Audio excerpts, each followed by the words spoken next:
आंख खुलते ही खुद को अनजान कमरे में पाकर रानिया के होश उड़ गए। इससे याद आया कॉलेज से वापसी पर वो चकरा कर सड़क पर गिरी थी। तभी एक मुलाजमा अंदर आई। ड्राइवर तुम्हें घर छोड़ाएगा बेटी। छोटे साहब को तुम बेहोश मिली थी, इसलिए यहाँ लाए और ड्रिप भी लगवाई। वो अपने अनदेखे मोहसिन का शुक्रिया अदा करती घर आ गई। मगर हफ्ते बाद इसकी तबीयत खराब हुई तो चची से करीबी क्लिनिक ले गई। मुबारक हो, ये प्रेग्नेंट है। मनहूस मारी, बचपन से तुझे रोटियां खिला रही हूँ, ये सिला दिया तूने। चाची ने इसे धक्के देकर घर से निकाल दिया। 9 माह दरबदर ठोकर खाने के बाद इसने एक लड़के को जन्म दिया तो अस्पताल के बाहर काली गाड़ियों की लाइन लग गई, क्योंकि वो बच्चा। आंख खुलते खुद को अनजान कमरे में पाकर रानिया के होश उड़ गए। चलामों तक वो साकित पड़ी छत को देखती रही। फिर अचानक इसे अपना वजूद याद आया और वो घबरा कर उठने की कोशिश करने लगी। सर अभी भी भारी था। आंखों के सामने हल्का सा अंधेरा छा रहा था। इसे कुछ समझ नहीं आ रहा था कि वो कहाँ है और यहाँ कैसे पहुंची है। इसने अपने इर्द गिर्द देखा। कमरा बेहद साफ सुथरा था। दीवारों पर खूबसूरत पेंटिंग्स लगी हुई थी। पर्दों से आती हल्की सी रोशनी कमरे में फैली हुई थी। बेड के बराबर मेज पर पानी का गिलास रखा था। रानिया ने कांपते हाथ से एक गिलास उठाया और चंद घूंट पानी पी लिया। तब इसे धीरे धीरे याद आने लगा कि कॉलेज से वापसी पर अचानक इसकी आंखों के सामने अंधेरा छा गया था। वो कई घंटों से भूखी थी, जिसम में जैसे जान बाकी नहीं रही थी। फिर वो चकरा कर सड़क पर गिर गई। इसके बाद इसे कुछ याद नहीं था। इस लम्हे दरवाजा खुला और एक मुलाजमा अंदर दाखिल हुई। रानिया ने फौरन घबराकर इसे देखा। मुलाजमा के चेहरे पर नरमी थी। वो रानिया के करीब आई और इत्मीनान से बोली, ड्राइवर तुम्हें घर छोड़ाएगा बेटी। छोटे साहब को तुम बेहोश मिली थी, इसलिए यहाँ लाने और ड्रिप भी लगवाई। घबराने की कोई बात नहीं है, तुम काफी कमजोर थी। डॉक्टर ने भी कहा था कि तुम्हें खाना वक्त पर खाना चाहिए। रानी चंद लंबी खामोश बैठी रही। इसके दिल में अपने इस अनदेखे मोहसिन के लिए बेख्तियार शुक्रगुजारी पैदा हुई। ऐसे ये भी अजीब लगा कि दुनिया में ऐसे लोग भी मौजूद थे जो किसी अजनबी को सड़क पर बेहोश देखकर इसे अपने घर तक ले आए थे। इसने आहिस्ता से सर झटका लिया। इस ऐसे शख्स का चेहरा तक मालूम नहीं था जिसने इसकी जान बचाने की कोशिश की थी। वो सिर्फ इतना जानती थी कि इस शख्स ने इसे सड़क पर बेयारो मददगार नहीं छोड़ा था। कुछ देर बाद ड्राइवर इसे इसके घर छोड़ आया। गाड़ी से उतरते हुए रानिया ने एक मर्तबा पीछे मुड़कर देखा, फिर दिल ही दिल में इस शख्स का शुक्रिया अदा किया। वो घर की तरफ बढ़ गई। इसके जहन में एक ही ख्याल था कि चलो कोई तो अच्छा इंसान मिला। इससे क्या मालूम था कि जिस लम्हे वो किसी अजनबी के एहसान के बारे में सोच रही थी, इस लम्हे इसके अपने घर की चार दीवारी में इसकी जिंदगी का सबसे बड़ा इम्तिहान इसका इंतजार कर रहा था। दरअसल रानिया इसके लिए बेहोश हुई थी कि इसकी चाची ने इसे पिछले पूरे दिन मुसलसल काम करवाया था। सुबह से लेकर रात गए तक वो एक लम्हे के लिए भी आराम नहीं कर सकी थी। घर के हर काम की जिम्मेदारी इसके कंधों पर डाल दी गई। इसे सुबह नाश्ता तक नहीं दिया गया। रानिया ने खाली पेट काम किया था, खाली पेट कॉलेज गई थी, खाली पेट अपना आखिरी पेपर दिया था। फिर वापसी पर इसका जिस्म मजीद बोझ बर्दाश्त नहीं कर सका था। इस दिन कॉलेज में इसका आखिरी पेपर था। इसके बाद इसे अपनी अगली जिंदगी के बारे में फैसला करना था। इसके माँ बाप इस दुनिया में नहीं थे। बहुत छोटी उम्र में वो दोनों इसे अकेला छोड़ गए थे। इसके बाद इसकी चाची ने इसे अपने घर में रख लिया था। बज़ाहिर वो इसकी कफील थी, मगर हकीकत में रानिया के लिए घर किसी कैद खाने से कम नहीं था। रानिया ने हमेशा एक ही ख्वाब देखा था, वो पढ़ लिख कर अपने कदमों पर खड़ी हो जाए, वो किसी की मोहताज न रहे। इससे यकीन था कि तालीम वो रास्ता है जो इसकी जिंदगी से निकाल सकता है। इसलिए जब चाची ने इसे कॉलेज आने की इजाजत देते हुए कहा था कि पढ़ने लिखने की इजाजत है, मगर घर के कामों में कोताही नहीं होनी चाहिए, तो रानिया ने खामोशी से सर झुकाकर हाँ कर दी थी। वो जानती थी कि अगर इसने इनकार किया तो इसके हाथ से तालीम भी छीन ली जाएगी। चाची बड़ी जालिम थी। इसे रानिया पर कभी हाथ नहीं उठाया था, मगर इसका जुल्म हाथ उठाने से कई ज्यादा तकलीफ थे था। वो रानिया से घर के सारे काम ऐसे करवाती थी जैसे वो घर की बेटी नहीं, बल्कि एक ऐसी नौकरानी हो जिसे ना उजरत देनी हो, ना आराम का हक देना हो। सुबह खुलने से लेकर रात बिस्तर पर जाने तक रानिया काम करती रहती थी। बर्तन धोती थी, सफाई करती थी, कपड़े धोती थी, खाना बनाती थी, घर के दूसरे काम भी करती थी। इसके बावजूद अगर किसी काम में जरा सी देर हो जाती तो चची के तंज शुरू हो जाते। रानी अक्सर रात को थके हुए जिस्म के साथ बिस्तर पर लेटती तो देर तक छत को देखती रहती। इसके जिस्म का एक एक हिस्सा दर्द कर रहा था, मगर इसके जहन में सिर्फ एक ख्याल गर्दिश करता रहता कि इसे जिंदगी से निकलना है, इसे पढ़ना है, इसे कुछ बनना है, इसे एक दिन ऐसा मुकाम हासिल करना है जहां कोई इसे मुफ्त की नौकरानी समझकर हुक्म ना दे सके। इसकी खूबसूरती भी ऐसी थी कि कॉलेज में दाखिल होते ही लोग इसे पहचानने लगे थे। मगर रानिया ने कभी अपनी खूबसूरती को अपनी ताकत नहीं समझा था। इसके लिए असल ताकत इसकी जहानत थी। वो बेहद टैलेंटेड थी। मैट्रिक में इसने पूरे कॉलेज में टॉप किया था। इस वजह से इसे आगे की तालीम के लिए स्कॉलरशिप मिली थी। इसकी फीस माफ थी। इसकी पढ़ाई पर 1 रुपया भी खर्च नहीं होता था। यही वजह थी कि चाची भी इससे कॉलेज आने से मुकम्मल तौर पर रोक नहीं सकी थी, वरना चाची तो इसके रोजाना के खर्चे के पैसे भी नहीं देती थी। रानिया खाली पेट कॉलेज आती, खाली पेट वापस आती, फिर घर के कामों में लग जाती थी। मगर किताब हाथ में आते ही जैसे इसकी दुनिया बदल जाती थी। वो हर तकलीफ भूल जाती थी। इसे अपनी किताबों में एक ऐसी दुनिया नजर आती थी जहां वो आजाद थी, जहां इसके ख्वाब जिंदा थे, जहां कोई इसे हुक्म देने वाला नहीं था। ऐसे उम्मीद थी कि इस बार भी वो टॉप करेगी। अगर वो दोबारा नुमाया पोजीशन हासिल कर लेती तो इसकी मास्टर लेवल की तालीम भी स्कॉलरशिप पर जारी रह सकती थी। इसका ख्वाब था कि वो मास्टर्स करे, अच्छी नौकरी हासिल करे, ऐसे एक छोटा सा घर ले, अपनी मर्जी से जिंदगी गुजारे। शायद एक दिन वो इनका पीछा इन तमाम महरूमियों से बहुत दूर निकल जाए जिन्होंने इसके बचपन से इसका पीछा किया था। मगर घर में कदम रखते ही इसके सारे ख्वाब जैसे अचानक खौफ में बदल गए। चाची सेन में बैठी इसका इंतजार कर रही थी। रानिया ने इसे देखा तो उसके कदम खुद ब खुद रुक गए। चाची ने इसे ऊपर से नीचे तक देखा, फिर सख्त लहजे में पूछा, देर कहाँ हो गई? रानिया ने नजर झुका ली। वो नहीं चाहती थी कि इसे मालूम हो कि वो रास्ते में बेहोश हो गई थी। इसे मालूम था कि अगर इसने हकीकत बताई तो चाची इसे कमजोर कहकर मजीद ताने देंगी। इसने खामोशी से जवाब दिया, आज एक एक्स्ट्रा पीरियड था चाची। चाची के चेहरे पर फौरन एक जहरीली मुस्कुराहट फैल गई। चाची, एक्स्ट्रा पीरियड के नाम पर तो लड़कियां डेट मारने जाती हैं, कुछ कर कराकर तो नहीं आई? रानी के चेहरे से जैसे सारा खून उतर गया। ऐसे चंद लम्हों के लिए समझ ही नहीं आया कि चाची इससे क्या कह रही है। इसने बेयकीनी से इसे देखा, फिर आहिस्ता से बोली, नहीं चाची, ऐसी कोई बात नहीं है, मैं ऐसा कभी कुछ नहीं करूंगी। चाची ने इसकी बात मुकम्मल होने से पहले से घूर कर देखा। इसकी आंखों में ऐसी सख्ती थी जिससे रानी के दिल में एक अनजाना खौफ पैदा हो गया। तेरी माँ तो ऐसी थी, मेरे देवर को फंसाया था इसने, अब देखते हैं तू क्या करती है। रानी के कदमों तले जैसे जमीन निकल गई। माँ का नाम सुनते इसकी आंखों में नमी उतर आई। अपनी माँ के बारे में हमेशा ये जानती थी कि वो एक अच्छी औरत थी। इसके वालिद के साथ इसकी मोहब्बत सच्ची थी। इसने कभी किसी को नुकसान नहीं पहुंचाया था, मगर चाची हमेशा इसके सामने इसकी माँ के किरदार पर उंगली उठाती थी। रानिया ने होंठ भींच ली। वो जानती थी कि आज भी अगर इसने अपनी सफाई पेश की तो बात मजीद बढ़ेगी, मगर दिल के अंदर एक दर्द उठ रहा था जो उसे अंदर से तोड़ रहा था। वो सिर्फ तालीम हासिल करना चाहती थी, वो सिर्फ अपनी जिंदगी बदलना चाहती थी, मगर इसके ख्वाबों को भी जैसे जुर्म बना दिया गया था। इसकी खामोशी को भी शक समझा जाता था, इसकी मेहनत को भी बगावत समझा जाता था, इसकी हर कोशिश को बदनामी के तराजू में तोला जाता था। रानिया ने आंखें झुका ली, मगर इस बार इसके अंदर कुछ बदल गया था। वो थकी हुई थी, भूखी थी, कमजोर थी, मगर इसके दिल में एक अज़म पहले से ज्यादा मजबूत हो चुका था। वो इस घर में हमेशा नहीं रहेगी, वो अपनी तालीम अधूरी नहीं छोड़ेगी, वो अपनी जिंदगी किसी दूसरे के रहमो करम पर नहीं गुजारेगी। और इसे अभी ये भी मालूम नहीं था कि इसकी जिंदगी को बदलने वाली पहली डोर इस शख्स के हाथ में आ चुकी थी जिसे इसने अभी तक देखा तक नहीं था। दिन इस तरह गुजरते रहे, मगर रानिया की तबीयत पहले से ज्यादा खराब रहने लगी थी। हकीकत यह थी कि इसकी तबीयत तो हमेशा ही खराब रहती थी। मुसलसल भूख, कम खुराक, दिन भर की मुशक्कत, जहनी दबाव, ये सब इसके जिस्म को अंदर से कमजोर कर चुके थे। मगर इस मर्तबा से अपनी कैफियत में कुछ ऐसा अजीब महसूस हो रहा था जिससे वो खुद भी समझ नहीं पा रही थी। अक्सर अचानक इसे मतली होने लगती, कभी से यूं महसूस होता है जैसे अभी उल्टी आ जाएगी। खाने की खुशबू से भी तबीयत बिगड़ जाती, जिस खाने के लिए वो पहले सारा दिन इंतजार किया करती थी, अब वही खाना इसके सामने आता तो इसका दिल इसे छूने को भी नहीं चाहता था। इससे पहले इतना मुख्तसर खाना मिलता था कि कभी चाची एक वक्त खाना देती और दूसरे वक्त ये कहकर टाल देती कि घर में सबके लिए खाना नहीं है। रानियां भूखी रहने की आदी हो चुकी थी। वो पानी पीकर अपना पेट भर लेती थी, कई मर्तबा किताब सामने रखकर बैठ जाती ताकि भूख का एहसास कम हो जाए।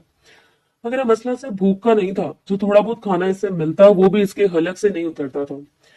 फिर कुछ ऐसी ही तब्दीलियां भी इसके जिस्म में होने लगी जिन्हें लड़कियां किसी से पूछे बगैर समझ आती हैं। रानिया पहले तो घबरा गई, ऐसे समझ नहीं आ रही थी कि इसके साथ क्या हो रहा है। वो अपने जिस्म को टटोलती रहती, कभी आईने के सामने खड़ी होकर खुद को देखती, कभी अपने हाथों को देखती और फिर खुद ही इस ख्याल को जहन से निकाल देती कि शायद मुसलसल कमजोरी की वजह से इसके जिस्म में तब्दीलियां आ रही हैं।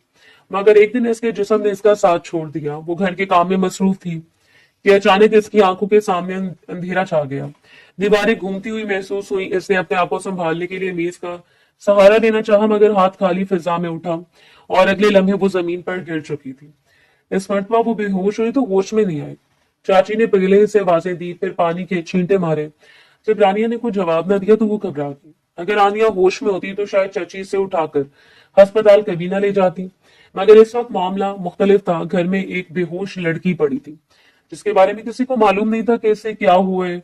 चची से अस्पताल ले गई। कुछ देर बाद रानिया की आंखें बंद थी और वो बिस्तर पर बेहिस्सो हरकत पड़ी थी। डॉक्टर ने मुआयना शुरू किया। चंद टेस्ट करवाए गए। चची बाहर खड़ी बेचैनी से इंतजार करती रही। जब डॉक्टर वापस आया तो उसके चेहरे पर अजीब सी मुस्कुराहट थी। इसने चची को देखा और कुछ देरी से कहा, मुबारक हो, आपकी बहू मां बनने वाली है। चची जैसे पत्थर की हो गई। इसने डॉक्टर को खाली नजरों से देखा। डॉक्टर ने शायद इसके चेहरे पर मौजूद हैरत को, परेशानी को समझा और दोबारा इत्मीनान से समझाया कि रानिया हामला है। चची के जहन में जैसे एक साथ हजार सवाल उठे। ऐसे एक लम्हे के लिए रानिया की तरफ देखा जो अभी भी बेखबर पड़ी थी। इसके चेहरे पर हैरत थी, मगर इस हैरत के साथ किसी माँ वाली ममता का साया तक मौजूद नहीं था। डॉक्टर को क्या मालूम था कि जिसे वो सास समझकर खुशखबरी दे रहा है, वही औरत इस लड़की को दुनिया के सामने बदनाम करने का फैसला कर चुकी है। चची ने अस्पताल में इससे कुछ नहीं कहा, मगर घर पहुंचते ही इससे गुस्सा फट पड़ा। रानी अभी पूरी तरह संभली भी नहीं थी कि चची ने इसे धक्के देने शुरू कर दिए। तुझे मैंने अपने घर में रखा। जब आई थी तू जवान थी, खूबसूरत थी। मैंने तेरी जिम्मेदारी ली, तुझे छत दी, तुझे ये महसूस नहीं होने दिया कि तू अकेली है। तुझे रोटियां खिलाई, तूने मुझे ये सलाह दिया। रानिया लड़खड़ा कर दीवार से जा लगी। इसकी आंखों में खौफ बढ़ गया। चची मेरी बात सुने, मुझे खुद नहीं मालूम कि ये सब कैसे हुआ है। चची ने इसकी बात सुनने से इनकार कर दिया। इसलिए जाती थी तो बाहर, इसलिए कॉलेज जाती थी। पता नहीं कॉलेज जाती भी थी या कहीं और निकल जाती थी। पता नहीं इस बच्चे के कितने बाप हैं, किस किस के साथ मुंह काला किया है तूने। रानिया के दिल पर जैसे किसी ने वार कर दिया। वो दोनों हाथ जोड़कर इसके सामने खड़ी हो गई। चची, खुदा के लिए मेरी बात का यकीन करें, मैंने किसी के साथ कभी कोई ताल्लुक नहीं बनाया। मैंने किसी की तरफ आंख उठाकर नहीं देखा। मुझे नहीं मालूम मेरे साथ ये सब कैसे हुआ। मैं मुसीबत में हूँ, मुझे लगता है मेरे साथ कुछ गलत हुआ है। मेरी मदद करें, मुझे कहीं ले चले, दोबारा डॉक्टर के पास चले, मेरी बात सुने। चची का चेहरा नफरत से भर गया। ये सब झूठ है, बकवास है। तो खुद गलत है, तेरा किरदार गंदा है। तेरी माँ का किरदार भी गंदा था। मुझे नहीं मालूम था कि इसके जाने के बाद इसकी बेटी भी यही कुछ करेगी। रानिया के आंसू बह निकले। मेरी माँ के बारे में ऐसा मत कहे, वो ऐसी नहीं थी। मैं जानती हूँ वो कैसी थी। चची ने इसकी तरफ उंगली उठाई। निकल जा मेरे घर से। मैं इस बदनामी की पोटली को अपने घर में नहीं रखूंगी। रानिया के लिए जैसे दुनिया रुक गई। इसके पास जाने की कोई जगह नहीं थी। कोई माँ नहीं थी जिसके पास भाग कर जा सकती। कोई बाप नहीं था जो इसका हाथ पकड़ सकता। कोई बहन भाई नहीं था जो इसे अपने घर में जगह दे देता। इसके पास सिर्फ चंद किताबें थी, चंद कपड़े थे, कुछ वो चीजें थी जिन्हें इसे अपनी मेहनत से संभाल कर रखा था। इसे सिर्फ इतनी मोहलत मिली कि वो अपने दो चार कपड़े उठा सके, अपनी कुछ जरूरी चीजें समेट सके, अपनी पढ़ाई से मुतालिक किताबें और इसनाद संभाल सके। फिर चची ने इसे धक्के मारकर घर से बाहर निकाल दिया। दरवाजा इसके पीछे बंद हो गया। रानिया कुछ देर वहीं खड़ी रही। इसे यूं महसूस हुआ जैसे इसकी पूरी जिंदगी इसी दरवाजे की दूसरी तरफ रह गई हो। वो खुद हैरान थी कि ऐसा कैसे हो सकता था। वो किसी के साथ ताल्लुक में नहीं थी। इसने अपनी जिंदगी कभी किसी मर्द को इस नजर से नहीं देखा था। फिर ये बच्चा इसके वजूद में कैसे आ गया। वो एक दूसरे डॉक्टर के पास गई। वहां जाकर इसने झूठ बोला कि इसका शौहर बैरून मुल्क रहता है और वो अपना चेकअप करवाने आई है। डॉक्टर ने मुआयना किया और फिर वही बात कही जिसने इसके पैरों तले जमीन खींच ली। आप मां बनने वाली हैं, आपका दूसरा महीना शुरू हो चुका है। रानिया की आंखें फैल गई। दूसरा महीना, ये कैसे मुमकिन था। इसे डॉक्टर की तरफ देखा जैसे शायद वो भी कहती कि गलती हो गई है, मगर डॉक्टर अपनी बात पर कायम था। रानिया के जहन में तारीकी घूमने लगी। इसने अपने दिन गिनने शुरू किए। फिर अचानक इसके जहन में एक वाकई पूरी शिद्दत से उभर आया। कॉलेज से वापसी पर आ रही थी। गर्मी बहुत ज्यादा थी। अचानक चक्कर आए थे। जमीन पर गिरता हुआ जिस्म, फिर अंधेरा और फिर एक अजनबी कमरा। रानिया की सांस रुकने लगी। वही दिन, वही रात, वही वाकया से याद आया कि इसे एक अमीर शख्स ने सड़क से उठाया था। वो बेहोश थी, इसे अपने घर ले जाया गया था। जब इसे होश आया तो एक खूबसूरत बेडरूम में मौजूद थी। इसे बताया गया था कि इसे बेहोशी की हालत में लाया गया था और इसे ड्रिप लगाई गई थी। इस वक्त रानिया ने इस शख्स को अपना मौसिन समझा था, मगर अब इसके जहन में एक खौफनाक ख्याल ने जन्म लिया। अगर वही शख्स इसकी बर्बादी की वजह था, तो अगर इसने बेहोशी की हालत में इसके साथ कुछ किया था, तो अगर इसके साथ जो कुछ भी हुआ वो उस घर में हुआ, तो रानिया ने दोनों हाथ अपने चेहरे पर रख लिए। इसका पूरा जिस्म कांपने लगा। वो जिस शख्स को अपना मौसिन समझ रही थी, वो इसकी इज्जत का लुटेरा निकला। इसे कभी इस शख्स का चेहरा भी नहीं देखा था। वो इसके सामने आया तक नहीं था। अगर इसने वाकई रानिया के साथ कुछ किया था तो फिर इसके सामने आने से क्यों बचता रहा था। इसे ड्राइवर के जरिए घर क्यों भिजवा दिया था। इसके ज़हन में तारीखें भी इस वाक़े के साथ मिल रही थी। रानिया के अंदर खौफ बढ़ता चला गया। वो सारी रातें कॉलेज के कमरे में छुपी बैठी रही। छुट्टी के वक्त वो वहां से निकलने की बजाय एक महफूज कोने में जाकर बैठ गई, क्योंकि इसके पास जाने के लिए कोई जगह नहीं थी। रात भर वो रोती रही, कभी अपने पेट पर हाथ रखती, कभी अपने घुटनों में सर देती थी, कभी अपनी माँ को याद करती, कभी सोचती कि आखिर इसके साथ किसने किया था। इसके पास कोई जवाब नहीं था, सिर्फ एक सवाल था जो बार बार इसके ज़हन में गूंज रहा था। अगर वो शख्स वाकई बेगुनाह था तो फिर आनिया के जिस्म में इस वाकये के बाद पैदा होने वाली इस नई जिंदगी का राज क्या था। और अगर वही शख्स कसूरवार था तो रानिया किससे इंसाफ मांगती। इस रात पहली मर्तबा इसे अपनी खूबसूरती से खौफ आया था। पहली मर्तबा इसे अपनी बेबसी का एहसास हुआ था। पहली मर्तबा इसे लगा था कि इस दुनिया में एक बेसहारा लड़की के लिए अपनी इज्जत बचाना भी शायद एक ऐसा जुर्म बन चुका है जिसकी सजा इसे ही भुगतनी पड़ती है। रानिया इस वक्त अपनी जिंदगी की सबसे बड़ी मुसीबत में गिरफ्तार थी। चची के घर से निकलने के बाद इसके पास ना रहने की जगह थी, ना मुस्तकिल आमदनी थी, ना कोई ऐसा शख्स था जिसके सामने वो अपने दिल का बोझ रखकर इत्मीनान हासिल कर सकती थी। इसके चंद दोस्तों ने इसका साथ दिया। इन्होंने मिलकर इसके लिए एक छोटा सा कमरा तलाश कर लिया जहां वो कुछ अर्सा रह सकती थी। कमरा बहुत मामूली था। एक छोटा सा बिस्तर था, एक पुरानी अलमारी थी, दीवारों पर नमी के निशान थे, खिड़की के बाहर एक तंग सी गली दिखाई देती थी। मगर आनिया के लिए वो जगह इस वक्त किसी महल से कम नहीं थी, क्योंकि कम अज कम वहां कोई इसे धक्के मारकर निकालने वाला नहीं था। मगर सिर्फ छत मिल जाने से जिंदगी आसान नहीं हुई थी। इसे अपने खर्चात खुद उठाने थे। इसने एक छोटी सी नौकरी शुरू कर दी। सुबह वो काम पर जाती, वहां कई घंटे खड़ी रहकर काम करती, फिर अपने कॉलेज के मुतालिक जरूरी काम निपटाती। रात को किताबें खोलकर बैठ जाती। कभी किताब के अल्फाज आंखों के सामने धुंधला जाते, कभी थकन से इसका सर मेज से झुक जाता, कभी वो अपने पेट पर हाथ रखकर देर तक खामोश बैठी रहती। इसके अंदर एक नई जिंदगी पल रही थी, वो जिंदगी जिसके वजूद का फैसला रानिया ने नहीं किया था, वो जिंदगी जिसके बारे में सोचते ही इसके दिल में खौफ की एक लहर दौड़ जाती थी। इसके दोस्त इसके साथ थे, मगर हर दोस्त इसके दर्द को एक जैसा नहीं समझता था। कुछ इसे देखकर खामोश हो जाते, कुछ हमदर्दी करते, कुछ इसे मशवरे देते, कुछ इसके चेहरों पर छुपा हुआ रश शक रानिया को अंदर तक जख्मी कर देता। एक शाम वो सब इसके छोटे से कमरे में बैठी थी। रानिया किताब खोले बैठी थी, मगर इसकी नजरें एक ही सफे पर जमी हुई थी। इसे कुछ समझ नहीं आ रहा था कि इसकी एक दोस्त ने काफी देर इसे देखने के बाद आहिस्ता से कहा, तो इस सबसे जान क्यों नहीं छुड़वा ली थी। जब तुझे खुद नहीं पता कि इस बच्चे का बाप कौन है तो इसे क्यों दुनिया में लाना चाहती है। अभी वक्त है तो अपनी जिंदगी दोबारा शुरू कर सकती है। एक ऐसी जिंदगी जिसमें हर रोज ये सवाल तेरे सामने खड़ा ना हो कि तेरे साथ क्या हुआ था। रानिया ने फौरन किताब बंद कर दी। इसकी आंखों में दुख उतर आया। ऐसे अपने पेट पर हाथ रखा और कुछ देर खामोश रही। ये बच्चा कसूरवार नहीं है। इसे दुनिया में आने की ख्वाहिश का फैसला करने का हक भी नहीं मिला। जो कुछ मेरे साथ हुआ इसकी सजा इसे क्यों दी जाए। मैं नहीं जानती मेरे साथ क्या हुआ। मैं नहीं जानती वो शख्स कौन था। मैं नहीं जानती इसने मेरे साथ क्या किया। मगर मैं तो जरूर जानती हूँ कि इस बच्चे का इसमें कोई कसूर नहीं। एक दूसरी दोस्त ने जो अब तक खामोश बैठी थी, इसने अचानक तल खलेजे में कहा, कसूर नहीं है तो फिर ये सब हुआ कैसे। तो कहती है तो तू किसी के साथ नहीं थी। हमें सब कुछ अजीब लगता है रानिया। कभी कभी इंसान को खुद भी अपने बारे में सच मानना पड़ता है। रानिया ने इसकी तरफ देखा। वो सवाल इसके लिए नया नहीं था, मगर किसी अपने के मुंह से सुनना ज्यादा तकलीफ देता। इसकी आंखें भीग गई। वो कुछ कहने वाली थी कि दूसरी दोस्त ने सख्ती से अपने साथी को रोका। इसमें इसका क्या कसूर है। तुम लोग इसे क्यों कटहरे में खड़ा कर रही हो। अगर रानिया कह रही है कि इसे कुछ याद नहीं तो हमें इसकी बात पर यकीन करना चाहिए। वैसे इतने सालों से जानती हूँ वो ऐसी लड़की नहीं है। फिर इसे रानिया की तरफ देखा और मुझे यकीन है कि ये सब इसने किया है। किसने इसकी बेहोशी का फायदा उठाया। रानिया का दिल एक लम्हे के लिए भर आया। कम से कम कोई तो था जो इस पर यकीन करता था। इसकी एक दोस्त ने फौरन कहा, अगर तुझे यकीन है कि इसने तेरे साथ ये सब किया है तो फिर इसके पास जा, इस पर केस कर, पुलिस में शिकायत कर, अदालत में ले जा। ऐसे कैसे छोड़ देगी। रानिया ने बेबसी से इसे देखा। तुम्हें पता भी है वो कौन है। दोस्त ने नफी में सर हिलाया, नहीं, मगर पता करो। अगर वाकई इसने कुछ किया तो इसे सजा मिलनी चाहिए। ये बात रानिया के जहन में बैठ गई। इसने अगले दिन इस शख्स के बारे में मालूमात हासिल करना शुरू कर दी, जिसे वो अब तक सिर्फ अपने मौसिन के तौर पर जानती थी। इसके पास इसका नाम नहीं था, कोई फोन नंबर नहीं था, कोई पता नहीं था। बस एक घर की धुंधली सी याद थी। एक कमरा था, एक ड्रिप थी, एक ड्राइवर था, एक अजनबी शख्स था जिसने इसे सड़क से उठाया था, फिर बहुत कोशिश के बाद इसे एक नाम मिला, आशिर रिजवी। ये नाम सुनते ही रानिया के दिल की धड़कन तेज हो गई। इससे अपने दोस्त के फोन पर इस नाम को गूगल पर सर्च किया। चंद लम्हों बाद मोबाइल की स्क्रीन पर आशिर रिजवी की तस्वीर सामने आ गई।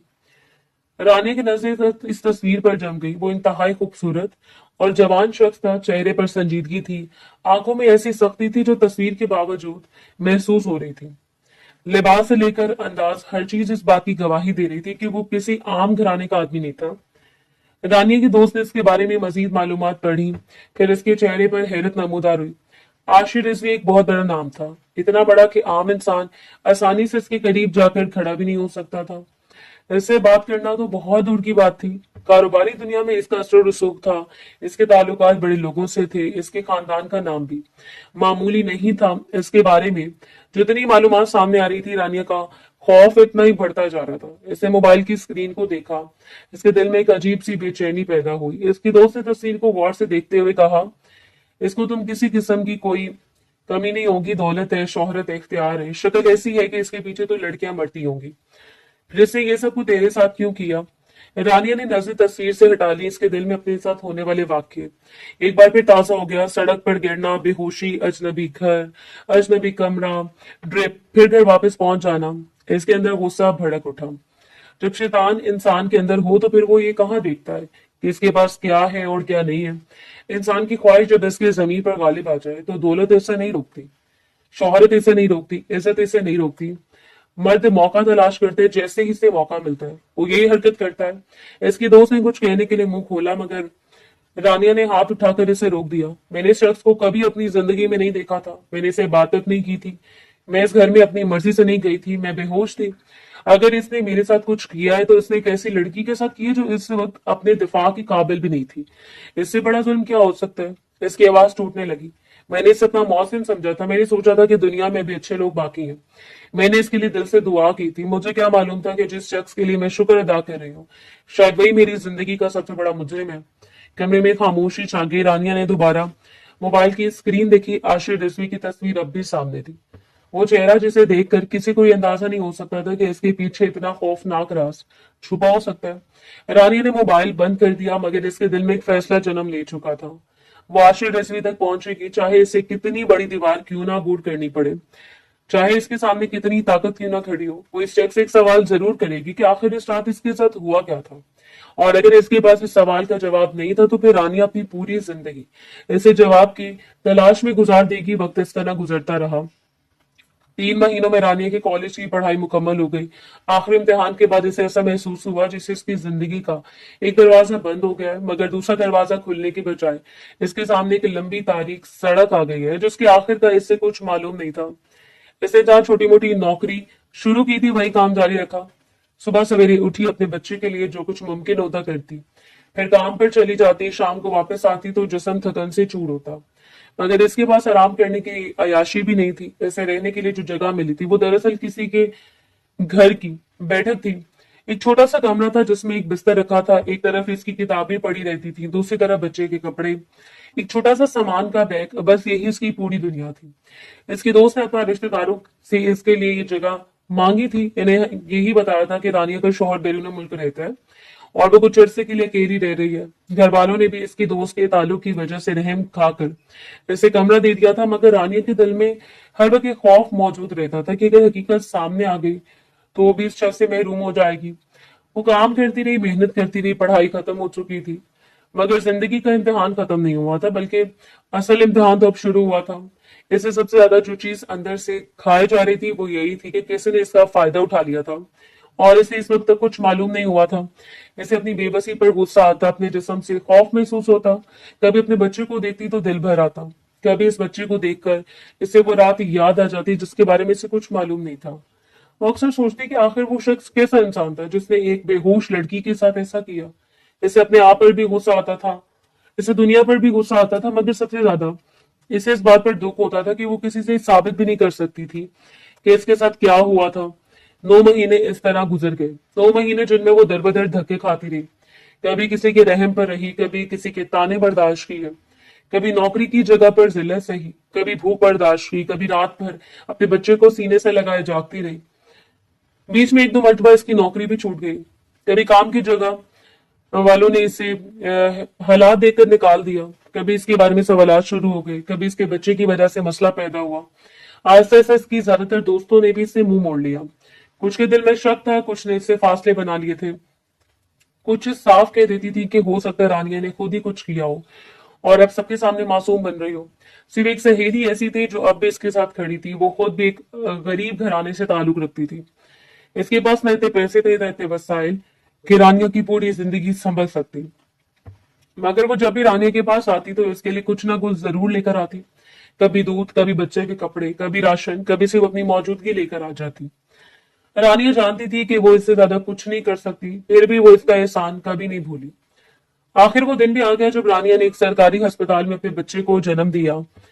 घुटनों की तकलीफ के बाद जब इसने अपने बच्चे की पहली आवाज सुनी तो उसकी आंखों में बेख्तियार आंसू निकल आए। इसके दिल में एक अजीब सी कैफियत पैदा हुई। वो इस बच्चे को दुनिया में नहीं लाना चाहती थी, क्योंकि वो इस दर्द का नतीजा था जिसे वो समझ भी नहीं पाई थी। मगर जब वो नन्हा सा वजूद इसके सामने आया तो इसके दिल ने ऐसे अपना लिया।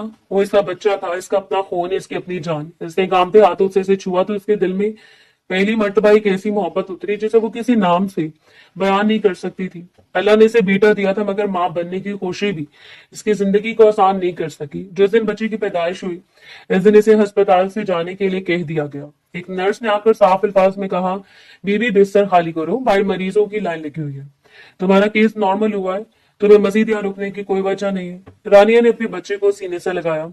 इसका जिस्म अभी भी कमजोर था, दर्द की शिद्दत अभी बाकी थी, कदम उठाना मुश्किल था। मगर इसे मालूम था कि इसके पास कोई इख्तियार नहीं। वो आहिस्ता आहिस्ता बिस्तर से उतरी, बच्चे को अपनी बाहों में उठाया और मरते हुए कदमों के साथ अस्पताल के दरवाजे तक पहुंच गई। इसके अंदर अब भी इतनी हिम्मत बाकी थी कि वो अपने बच्चे को बचा सके। वो बाहर निकली तो अचानक इसकी नजर सामने खड़ी गाड़ियों पर पड़ी। एक दो नहीं बल्कि तकरीबन 10 गाड़ियां वहां मौजूद थी। कई गाड़ियों के साथ गार्ड्स खड़े थे। सब लोग किसी खास शख्स के इंतजार में लग रहे थे। रानिया ने हैरत से देखा। इसे समझ नहीं आ रही थी कि इतनी बड़ी गाड़ियों का काफिला यहाँ किस लिए आया है। फिर सबसे बड़ी और खूबसूरत गाड़ी का दरवाजा खुला। एक शख्स गाड़ी से नीचे उतरा। रानिया की सांस रुक गई। वो चेहरा वो पहले देख चुकी थी, वो तस्वीर में देख चुकी थी, वो नाम भी जानती थी, आशिर रिजवी। इसकी आंखों में फौरन वो तमाम रातें वापस आ गई जो उसने खौफ में गुजारी थी। वही शख्स जिसे वो अपने बच्चे का बाप समझती थी, वही शख्स जिसके बारे में वो यकीन कर चुकी थी कि इसने इसकी बेहोशी का फायदा उठाया था। आशिर ने चंद कदम इसकी तरफ बढ़कर इसे देखा, फिर बहुत सादा लहजे में कहा, चलो मेरे साथ। दानिया ने इसे ऐसी नजरों से देखा जिनमें नफरत भी थी और बेशुमार सवाल भी।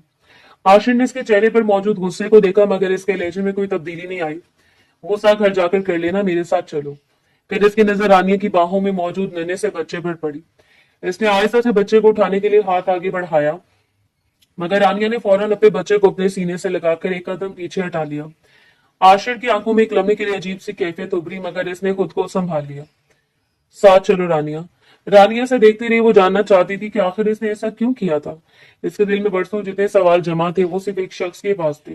वो शख्स इस वक्त इसके सामने खड़ा था और अब रानिया के पास खोने के लिए कुछ बाकी नहीं बचा था। वो इसके साथ चल पड़ी। वैसे भी आशिर इसकी जिंदगी पहले बर्बाद कर चुका था। वो मजीद क्या बिगाड़ सकता था। कुछ देर बाद वो इसी बंगले के सामने खड़ी थी जहां से इसकी जिंदगी का सबसे खौफनाक राज शुरू हुआ था। आशिर ने अंदर दाखिल होते अपने नौकरों को हुक्म दिया, इसे इसके कमरे में ले जाओ। रानिया का दिल धड़कने लगा। वो नौकरों के साथ कमरे की तरफ बढ़ी। दरवाजा खुला तो इसकी कदम वहीं रुक गई। इसके सामने सब कुछ पहले से मौजूद था। बच्चे के लिए झूला, डायपर्स, छोटे छोटे कपड़े और वाइप्स, दूध, फीडर, बच्चे के इस्तेमाल की हर जरूरी चीज। और रानिया के लिए भी कपड़े, जरूरी सामान, दवाएं, खाने पीने की चीजें। कमरे में एक नौकरानी पहले से मौजूद थी। रानी के जहन में फौरन एक सवाल उठा कि आशिर इसमें पहले से जानता था कि वो मां बनने वाली है। कैसे मालूम था कि इसके पेट में इसका बच्चा पल रहा है? अगर मालूम था तो कब से? और अगर मालूम था तो इसने इसे ढूंढने में इतने महीने क्यों लगा दिए? नौकरानी ने फौरन बच्चे को संभाला, इसे दूध पिलाया, इसके कपड़े बदले, पे रानिया की तरफ मुतवज्जो हुई। आप ही नहा ले, कपड़े बदलने, आपके लिए खाना भी लगाया हुआ है। रानी के जिस्म में इतनी ताकत नहीं थी कि वो इनकार करती। इसने बच्चे को कुछ देर देखा, फिर खुद को संभाला। नहाई, कपड़े बदले, खाना सामने आया तो उसने खामोशी से खाना शुरू कर दिया। वो चाहती थी कि इसका पेट भर जाए। इसे अपना दिमाग चलाना था, इसे सोचना था, इसे समझना था कि वो किस जगह आ गई है और आशिर इससे क्या चाहता है। चंद घंटों में इसका इस तरह ख्याल रखा गया जैसे वो कोई बहुत अहम शख्स हो। बच्चे को भी हर सहूलत हासिल थी। ईरानिया को भी। बच्चा बहुत छोटा था। कुछ देर बाद वो सो गया। रानिया अब इसके पास लेटे न जाने कब सो गई। रात गहरी हो चुकी थी जब अचानक इसकी आंख खुली। कमरे में हल्की रोशनी थी, इससे सबसे पहले अपने बच्चे को देखा। बच्चा सुकून से सो रहा था। फिर इसकी नजर सामने गई, रॉकिंग चेयर पर आशिर रिजवी बैठा हुआ था। वो खामोशी से दोनों को देख रहा था।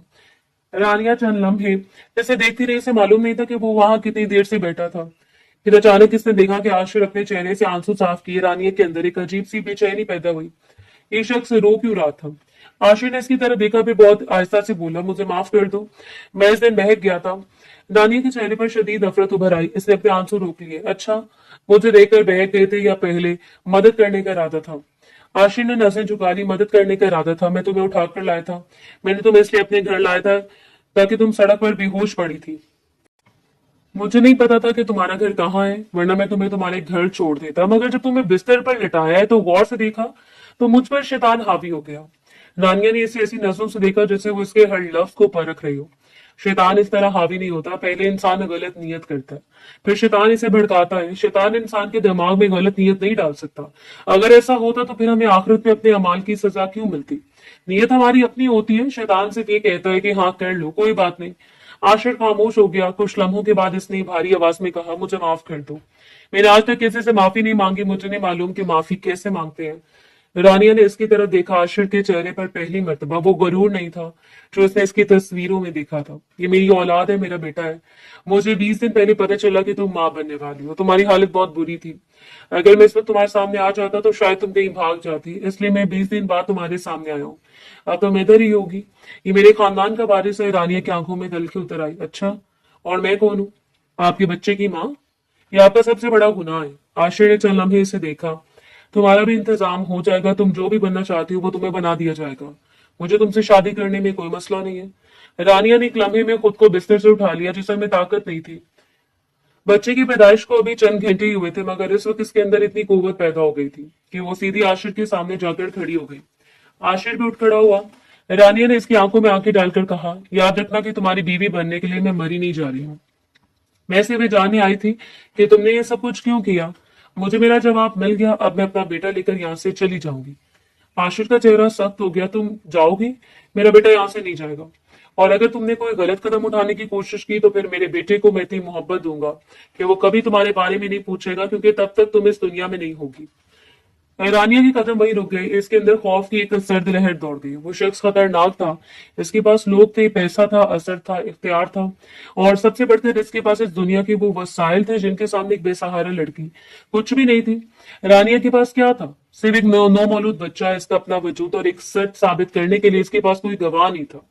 इसने फौरन अपने जेन को काबू में किया। इस वक्त जज्बात से काम लेना इसके लिए खुदकुशी के बराबर था। वो आशिर के सामने खामोश खड़ी रही, फिर बहुत धीरे से बोली, यानी अपने वारिस की माँ के साथ आप ये करेंगे? आशिर ने शायद ये सोचा कि रानिया फौरन हालात को समझ गई है। इसने कदरे नरम लहजे में कहा, नहीं करूंगा, इसलिए तो कह रहा हूं कि इस तरह के ख्याल दिल से निकाल दो। इज्जत के साथ रहो। इस घर में किसी चीज की जरूरत हुई तो बताना। अपने गुस्से को ठंडा कर लो। मैंने जो गलती की थी इसे दोबारा करने का मुझे कोई शौक नहीं है। रानिया इसे देखती रह गई। वो समझ नहीं पा रही थी कि ये कैसा इंसान था, इतना अनापरस, इतना ताकतवर, इतना बेरहम, और फिर भी अपनी गलती को गलती कह रहा था। वो माफी मांग रहा था, अपने बच्चे को वारिस कह रहा था, इसे अपने घर में इज्जत देने की बात कर रहा था, मगर एक ही सांस में इसकी जान लेने की धमकी भी दे चुका था। रानिया ने अपने बच्चे की तरफ देखा। वो अभी तक सुकून से सो रहा था। इसने आहिस्ता से अपनी नजर दोबारा आशिर पर जमाई। इसे पहली मर्तबा एहसास हुआ कि इसकी असल जंग अभी शुरू हुई थी। ये जंग सिर्फ इस बच्चे के हक की नहीं थी, ये इसकी अपनी शनाख्त की जंग भी थी। और शायद पहली मर्तबा रानिया को यह फैसला करना था कि वो अपने दुश्मन के घर में रहकर इसे शिकस्त देगी या अपने गुस्से में आकर खुद को इसके हाथों खत्म कर देगी।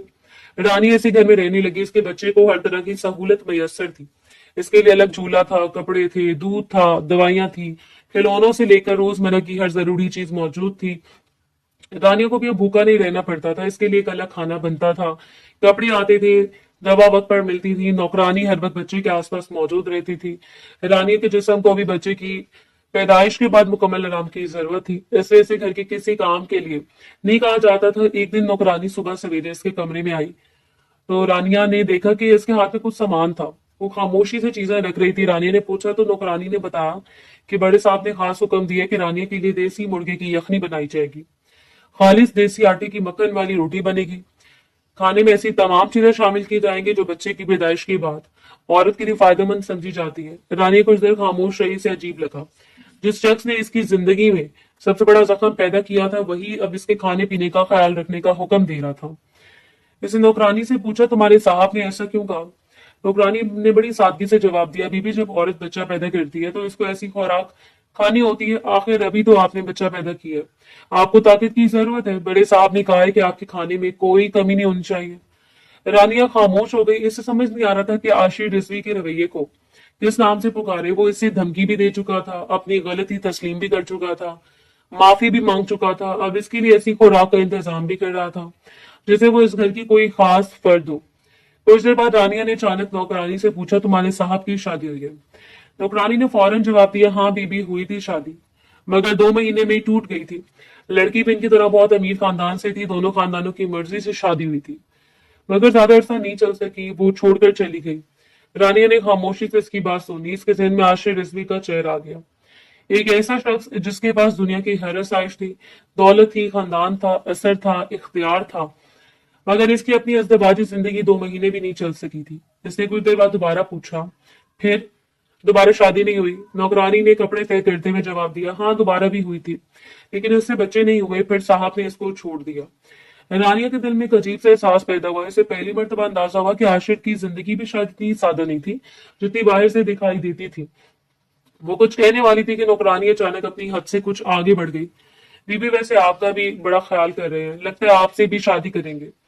आप इनसे शादी कर लें, बच्चा भी आपका, आपके तो पहले से कदम मजबूत है, आप खूबसूरत भी हैं और जवान भी, आप जाकर आप दोनों साथ रहेंगे तो खुश रहेंगे। रानिया ने फौरन इसे घूरा, तुम जाकर बच्चे के कपड़े धो।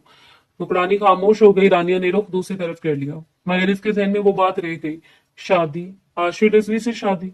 वो तस्वुर भी नहीं कर सकती थी कि जिस शख्स की वजह से इसकी जिंदगी तबाह हुई, इस शख्स को अपना शौहर मान ले। मगर वक्त के साथ हालात इंसान के अंदर ऐसी तब्दीलियां पैदा कर देते हैं जिनका इसे खुद भी अंदाजा नहीं होता। आशिर की वही रूटीन थी, वो 2-4 दिन बाद आता, अपने बच्चे को देखता, इसे उठाता, कुछ देर इसके साथ खेलता, इसके छोटी छोटी हाथों को अपने हाथ में लेता, कभी इसे देखकर मुस्कुराता, फिर चला जाता। रानिया के बारे में वो कभी कुछ नहीं पूछता था, ना वो इसके करीब आने की कोशिश करता था, ना इसके माजी के बारे में सवाल करता था, ना इसे किसी बात पर मजबूर करता था। बस बच्चे से इसकी मोहब्बत वाजे थी। रानिया ये सब देखती रहती। इसके दिल में आशिर के लिए नफरत अब भी मौजूद थी, मगर इस नफरत के साथ एक सवाल भी पैदा होने लगा कि आखिर ये शख्स चाहता क्या था? अगर वो सिर्फ अपने बच्चे को चाहता था तो फिर रानिया को इतनी सहूलतें क्यों दे रहा था? अगर वो इसे अपनी जिंदगी से अलग रखना चाहता था तो फिर इसके लिए इतना कुछ क्यों करवा रहा था? अगर वो इसे इज्जत देना चाहता था तो फिर इसे अपनी बीवी बनाने की कोशिश क्यों नहीं कर रहा था? एक दिन शायद किसी ने आशिर को मशवरा दिया कि इस लड़की से शादी कर लो, बीवी बन जाएगी तो कहीं जाएगी भी नहीं, बच्चा भी इसी के पास है, बच्चे को माँ की जरूरत है, घर में माँ होगी तो बच्चे की परवरिश भी बेहतर हो जाएगी। आशिर ने शायद इस बात पर ज्यादा गौर नहीं किया। इसने खुद ही नौकरानी के जरिए रानिया तक अपना पैगाम पहुंचा दिया। नौकरानी ने एक दिन रानिया के पास आकर कहा, बीबी बड़े साहब कह रहे थे कि अगर आप इनसे शादी करने के लिए हाँ कर दें तो इसी हफ्ते निकाह हो जाएगा। रानिया के हाथ रुक गए। वो कुछ देर तक नौकरानी को देखती रही। शादी इसी हफ्ते? आशिर रिजवी से इसके जहन में कई ख्याल एक साथ आने लगे। इतना अमीर आदमी, इतना बड़ा खानदान, बच्चे को अपना रहा था, बच्चे के लिए हर सहूलत मौजूद थी, घर में किसी चीज की कमी नहीं थी। ऐसे सिर्फ एक मोबाइल मांगा था, कुछ पैसे मांगे थे, एक घड़ी मांगी थी, और आशिर ने बगैर किसी सवाल के इसे अपना कार्ड दे दिया था। वो चाहती तो इनकार कर सकती थी, चाहती तो कह सकती थी कि इसे किसी चीज की जरूरत नहीं, मगर हकीकत ये थी कि इसकी जिंदगी में पहली मर्तबा इसे वो सहूलतें मिल रही थी जिनका इसने कभी ख्वाब में भी नहीं देखा था। कैसे अपने बच्चे को देखा, बच्चा सुकून से सो रहा था। इससे याद आया कि इस बच्चे के मुस्तकबिल के लिए इसे क्या क्या मुश्किलात बर्दाश्त करनी पड़ी थी। फिर इसने अपने आप से एक सवाल किया कि अगर आशिर रिजवी इसे इज्जत के साथ रखना चाहता है तो फिर वो इनकार क्यों करे? इसके सामने जिंदगी के दो रास्ते थे। एक तरफ वही दरबदर की जिंदगी थी, छोटी सी नौकरी, एक कमरा, लोगों के सवालात, बच्चे के मुस्तकबिल की फिक्र, हर वक्त पैसों की परेशानी। दूसरी तरफ एक ऐसा घर था जहां इसके बच्चे को बाप का नाम मिल सकता था, हर सहूलत मौजूद थी, खाने की फिक्र नहीं थी, रहने की फिक्र नहीं थी, बच्चे के मुस्तकबिल की फिक्र नहीं थी। वो जानती थी कि इसके दिल में आशिर के लिए मोहब्बत नहीं थी, मगर शायद शादी हमेशा मोहब्बत से नहीं होती। कभी कभी जिंदगी इंसान को ऐसे फैसले करने पर मजबूर कर देती है जिनमें दिल से ज्यादा हालात की आवाज सुनाई देती है। रानिया ने गहरी सांस ली, फिर नौकरानी की तरफ देखा। ठीक है। नौकरानी के चेहरे पर फौरन खुशी आ गई। तो बीबी मैं बड़े साहब को बता दूं?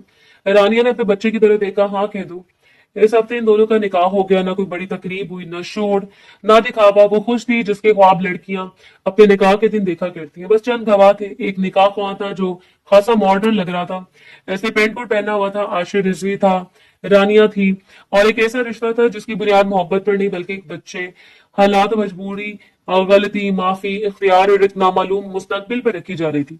रानिया यही सोच रही थी कि ये शादी मेरे लिए मोहब्बत की मंजिल नहीं है, ये मेरे बच्चे के मुस्तकबिल की हिफाजत है, और शायद वक्त ही बताएगा कि आशिर रिजवी इस रिश्ते को किस मुकाम तक लेकर जाएगा। रानिया दुल्हन बने बैठी थी, मगर वो ऐसी दुल्हन नहीं थी कि जिसके इर्द गिर्द बेशुमार लवाजमात रखते हों। ना जेवरात का ढेर था, ना भारी भरकम लिबास था, ना कमरे में शादी की कोई खास सजावट थी। इसने बस साफ सुथरे सुर्ख रंग के कपड़े पहन रखे थे, बाल सादा अंदाज में संवारे थे, चेहरे पर हल्का सा मेकअप था। इसकी गोद में इसका बेटा नहीं था, बल्कि वो बराबर में रखे झूले में सो रहा था। नन्हा सा वजूद सुकून से सो रहा था, जैसे इसे इस दुनिया के कुछ दुख का इल्म नहीं ना हो। रानिया से देखती तो इसके दिल में एक अजीब सी नरमी आती। यही बच्चा इसकी जिंदगी की सबसे बड़ी हकीकत था, यही इसकी कमजोरी भी था, यही इसकी ताकत भी था। कमरे का दरवाजा खुला तो आशिर उसके अंदर दाखिल हुआ। वो कुछ लम्हों तक दरवाजे के पास खड़ा रहा, फिर इसकी नजर सीधी अपने बेटे पर जा ठहरी। वास्ते से बच्चे के करीब गया, झुककर इसे देखा। इसके चेहरे पर एक ऐसी कैफियत थी जो रानिया ने पहले कभी नहीं देखी थी। वो चलना में अपने बेटे को देखता रहा, फिर इसे सर उठाया और रानिया की तरफ देखा। अच्छी लग रही हो, रानिया ने इसकी आंखों में देखते हुए जवाब दिया। अच्छा ना, अच्छी ना लगती तो फिर यहाँ तक कैसे पहुंचती।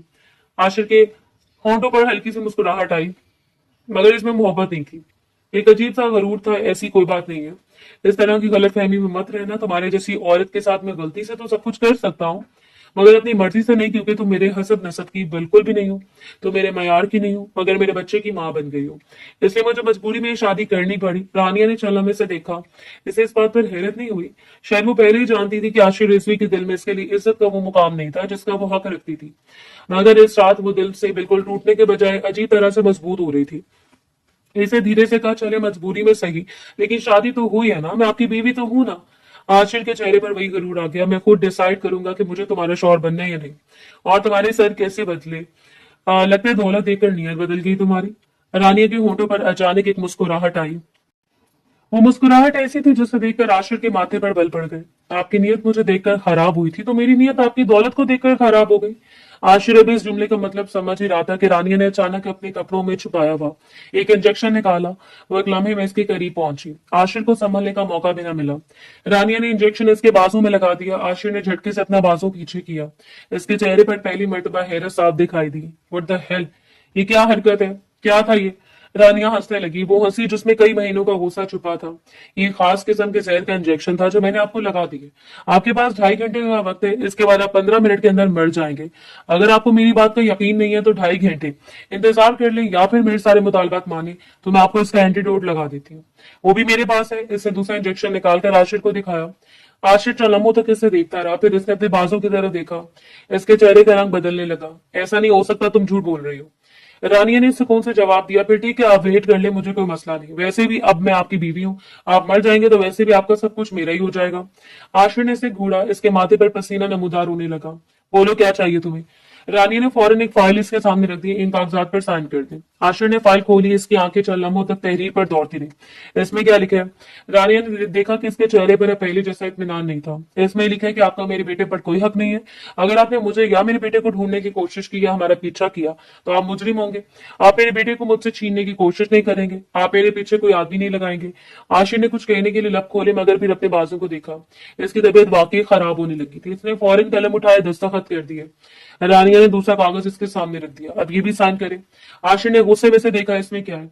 रानिया के चेहरे पर मुस्कुराहट आई। इसमें लिखा है कि आप 10 करोड़ रुपए मेरे नाम कर रहे हैं, मैं रकम आपके अकाउंट से अपने अकाउंट में मुंतकिल करवा लूंगी। आशिर ने आंखें बंद करके एक गहरी सांस ली, फिर इसने कागज पर दस्तखत कर दिए। रानिया ने वही खड़े करे रकम अपने अकाउंट में मुंतकिल करवा ली। इसके सामने वो रकम मौजूद थी जो इसने कभी ख्वाब में भी नहीं देखी थी। आशिर ने दांत भींच कर इसे देखा और बको, क्या चाहिए तुम्हें। इसके लहजे में बदतमीजी थी। रानिया हंस रही थी। और एक गाड़ी बस। आशिर ने बेबसी से आंखें बंद कर ली। ले लो, अब जल्दी करो, मुझे वो एंटीडोट लगाओ। रानी आगे बढ़ी, से दूसरा इंजेक्शन निकाला, आशिर के बाजू आगे कर दिया। रानिया ने इसे इंजेक्शन लगा दिया। चंद लम्हों बाद आशिर की तबीयत कुछ बेहतरी आने लगी। इसने गहरी सांस ली। रानिया ने अपने हाथ में मौजूद एक खत इसके सामने रखा। जब मैं चली जाऊं तो पढ़िएगा। आशिर ने इसे गुस्से से देखा, निकलो यहाँ से। रानिया ने मजीद कुछ नहीं कहा। इसने अपने बच्चे को झूले से उठाया, फिर इसने कमरे में मौजूद वो तमाम कीमती सामान उठाया जो अब तक आशिर ने इसे दिया था। इसने अपना बैग लिया, अपने बच्चे का सामान लिया, वो कार्ड भी उठा लिया जो आशिर ने इसे दिया था। बाहर गाड़ी पहले से खड़ी थी, वही गाड़ी जो काफिले में सबसे बड़ी और खूबसूरत थी। रानी गाड़ी में बैठी इसे गाड़ी चलाना आता था। अच्छे वक्तों में इसके वालिद ने इसे गाड़ी चलाना सिखाया था। इस वक्त इसे पहली मर्तबा अपने वालिद की वो बात याद आई कि इन्हीं की जिंदगी में कभी किसी पर मुकम्मल इंहिसार मत करना, अपने हाथ से अपना रास्ता बनाना सीखो। रानिया ने गाड़ी स्टार्ट की, अपने बच्चे को सीने से लगाया और घर से निकल गई। वो नहीं जानती थी कि कहाँ जाएगी, मगर इसे फैसला कर लिया था कि जहां भी जाएगी अपना नाम बदल करेगी। ये अब रानी के पास भी कुछ था, 10 करोड़ रुपए, एक गाड़ी, इसका बच्चा और एक नई शनाख्त। इसे यकीन था कि आशिर इसे ढूंढना भी चाहे तो आसानी से नहीं ढूंढ पाएगा। शहर की सड़कें पीछे रहने लगी। वो शहर की हदूद से भी बाहर निकल के इसकी आंखों से आंसू बह रहे थे। वो कभी भी ऐसे इंसान के साथ नहीं रहना चाहती थी जिससे इसके साथ बुरा किया हो। वो जानती थी कि इसने जो कुछ किया वो इंतहाई खतरनाक था, मगर इसके पास और रास्ता भी क्या था। इधर आशिर ने कुछ देर बाद रानिया के छोड़े हुए खत को उठाया। इसने खत खोला। चंद सतरे पढ़ते ही इसके चेहरे पर हैरत फैल गई। खत में लिखा था, जो इंजेक्शन मैंने आपको एक बाजू में लगाया वो सिर्फ मतली करवाने का इंजेक्शन था। इससे सर में दर्द और तेज किस्म की मतली होती है। जो दूसरे बाजू में लगाया वो इस मतली को ठीक करने का इंजेक्शन था। आपने मुझे धोखा दिया था और मैंने आपको हिसाब बराबर कर दिया। एक नजर निकाहनामा जरूर पढ़ लेना। आशिर चंद लम्हे साकित खड़ा रहा, फिर इसकी आंखें फैल गई। ये लड़की, वो फौरन बाहर निकला।